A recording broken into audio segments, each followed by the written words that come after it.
Hi, and welcome to my channel. If you love astrology and you love these weekly forecasts, go ahead and hit the subscribe button.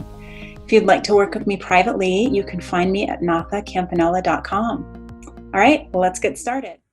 Hi, it's Monday. Welcome. I'm Natha Campanella, bringing you a weekly astrological forecast.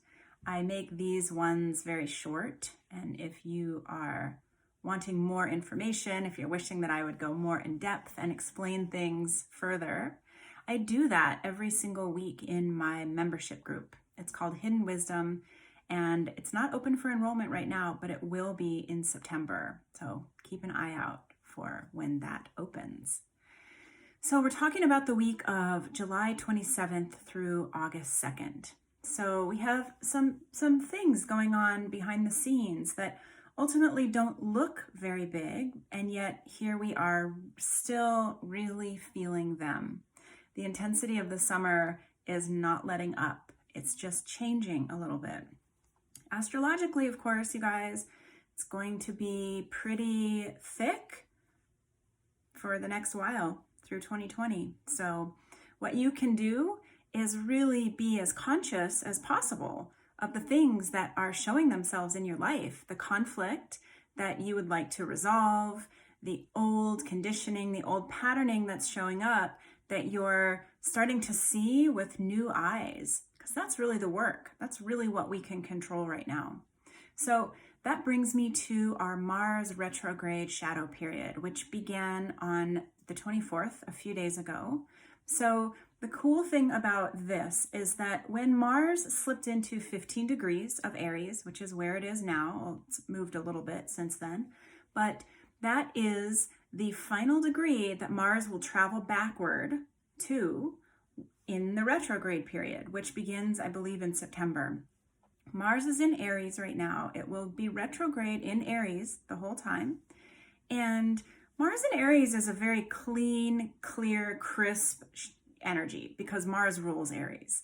So we're talking about Mars, the planet of energy and action, but also the planet of war, the planet of conflict, the planet of I demand, and I have a will, and I will get my way. So look back over the past few days this weekend and look for some of the themes that have come up for you that have sort of activated that like fiery energy in you, because those will give you some really good clues for what you're going to be working with during the Mars retrograde period.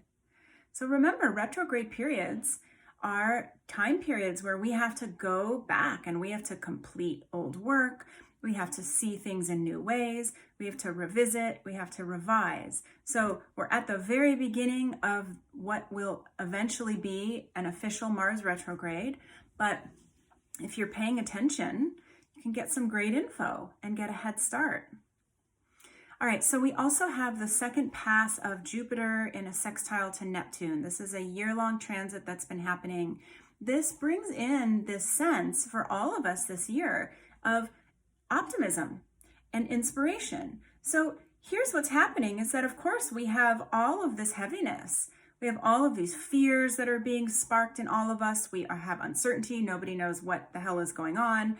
Nobody knows what to believe. Everybody is very righteous in their beliefs, and they're trying to make everybody believe what they believe, and they're rejecting the people that disagree with them. And so this is all happening. But at the same time, a little step to the right, and it's actually quite optimistic, right? We're very excited because so many of us are saying, this is hard. This is challenging. And yet this is bringing us something better, right? I hope so. I certainly hope it is. All right. So we also have Mercury all week in an opposition to all of the planets that astrologers are kind of saying are responsible for COVID, for all of the chaos of 2020. And that is that Pluto, Saturn, Jupiter, Pallas Athena conjunction that's all in the sign of Capricorn. So as Mercury is opposing in Cancer, again, we're going to be seeing some of this communication bumping up against what we feel is right, the rules, the regulations, and the wait a minute, can we communicate about this? Can we have some nuance here? And so notice that happening in your own life too. And next Monday, we have a full moon, so I'll be talking more about that then. But until then, if you would like to work with me privately, if you'd like to get a private astrology reading, you can find me at nathacampanella.com. I hope you have a great week.